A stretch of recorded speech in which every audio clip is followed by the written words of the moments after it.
the timing and the place of the message.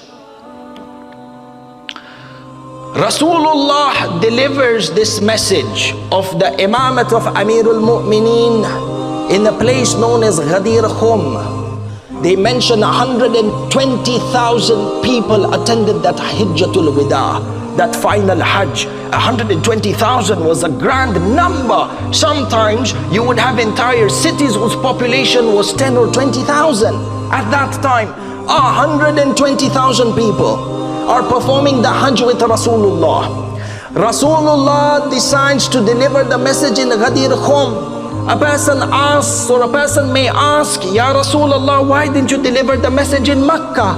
Why wouldn't you deliver the message in Arafah? Is there any better place to have delivered the message of the Wilayat of Amirul Mu'mineen inside of Makkah, by the house of Allah subhanahu wa ta'ala? The best place on earth, the symbol of Tawheed is there. Rasulullah, despite knowing the sanctity of the land of Makkah, Rasulullah didn't make the announcement of the imamat of Amirul Mu'mineen in Makkah. Why? Lest this command of the imamat of Amirul Mu'mineen becomes diluted in the many other rulings that the Prophet was delivering in regards to Manasikul Hajj. So there were so many messages that were coming out from Rasulullah towards the masses in regards of how to do tawaf, in regards of how to do sa'i between Safa and Marwa, and all the Manasikul Hajj. Within all this information, if the Wilayat of Amirul Mu'mineen was also announced, the message, number one, could have been diluted. Number two, people would have said, they would have sidelined the message by saying, no, Hajj is more important than the Wilayat of Amirul Mu'mineen. So Rasulullah ensured he selected a time and a place where, the key word, where the announcement of Amirul Mu'mineen would gain exclusivity. Exclusivity in announcing the imamat of Amirul Mu'mineen. Number two, location. You find even in real estate, and even when it comes to opening up businesses khasatan that are there in retail and so on and so forth, what are the three things you are told? Location, location, location. Location is key to everything. Rasulullah chooses Ghadeer Khum. This Ghadeer Khum, which is a central gathering point on the route for people who are returning back from Makkah after completing the Hajj. The final point, from Ghadeer Khum, everybody begins to separate and disintegrate. From Ghadeer Khum, those people who are going to Hijaz or continuing on to Medina will take a different route. Those who are going on to Egypt, Misr will take a different route. Those who are going to Yemen will take a different route. This is the final point where everybody is one. Rasulullah reaches Ghadeer Khum. He stops. People have gone forward. It's 120,000 people. People have gone as far forward as Juhfa. Rasulullah stops and he sends a messenger. Those people who have gone to Juhfa, call them back. Juhfa was 7 hours distance from Ghadeer Khum. They were so ahead in the journey from Juhfa to Ghadeer Khum, traveling on a camel, ajalakumullah, or a donkey at a normal average speed is calculated to be 7 hours distance. So you can imagine Rasulullah has stopped in Ghadeer Khum, waiting for all those people who are at the back to catch up with him. Those who are gone ahead into Juhfa, retract, come back, retrace your steps.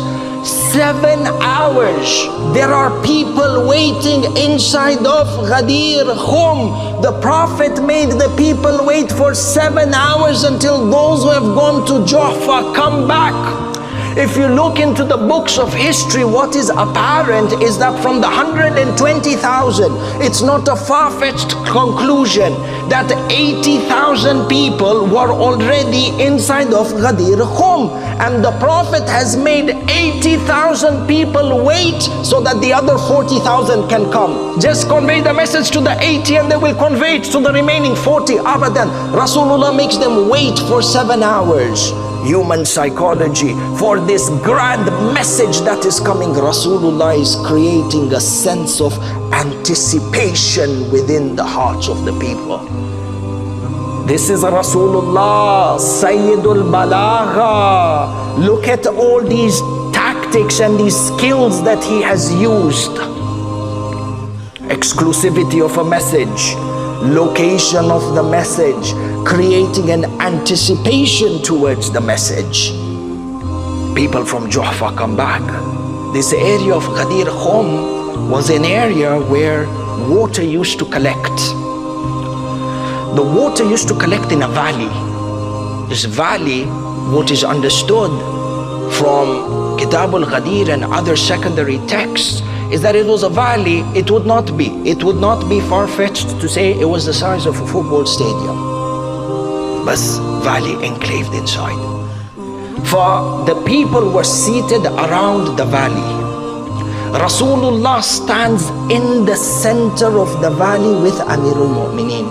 Yani, in addition to creating anticipation and the location and the exclusivity of the message, the Rasulullah was orally going to convey the message, but he stands and makes himself the center of attention so that you engage the people through sight and through hearing. Rasulullah not only made sure that the message reaches 120,000 people through kalam, he positioned himself inside of Ghadeer Khum, in the center of the valley, so that people could see him as well as hear him. They could see Amirul Mu'mineen. Not somebody comes tomorrow and says, we couldn't recognize Amirul Mu'mineen by appearance. Rasulullah eliminated any sort of hujjah if it came to saying we didn't know. Strategy of Rasulullah, in addition to everything that he has done, made himself the center of attraction and the location and exclusivity of the message and creating the sense of anticipation. Rasulullah selects the time of the day that has extreme heat. The narrations mention that Rasulullah delivered a khutbah that was 3 hours long. It was not in the nature of Rasulullah to deliver a sermon so great. If you return back to the books of Seerah, you will find that majority of the historians are of the opinion, and from the sermons that have reached us, that the sermons of Rasulullah never exceeded more than half an hour to an hour max. Mostly they would not exceed half an hour. Rasulullah here makes an exception. The khutbah of Ghadeer lasted for 3 hours. And that even in the heat, at its peak, it's the time of Zawal, the sun is overhead. Ajib. Ya Rasulullah, wa ma arsalnaka illa rahmatan lil alameen. We didn't send you except that you are a source of mercy. Their feet were burning. Why? After everything Rasulullah did,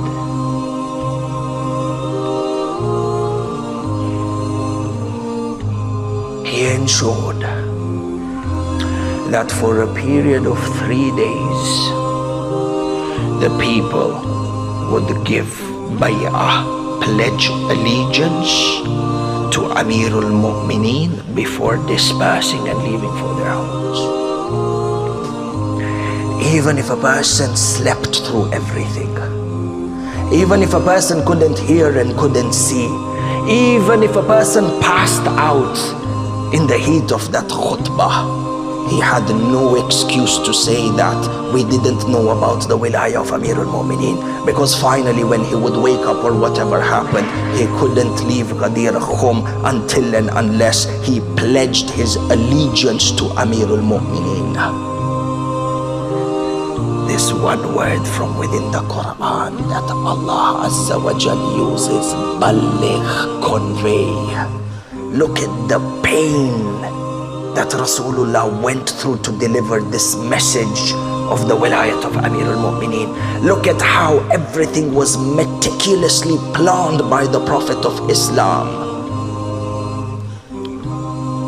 And after all this, he says, and convey this message to those who are not present.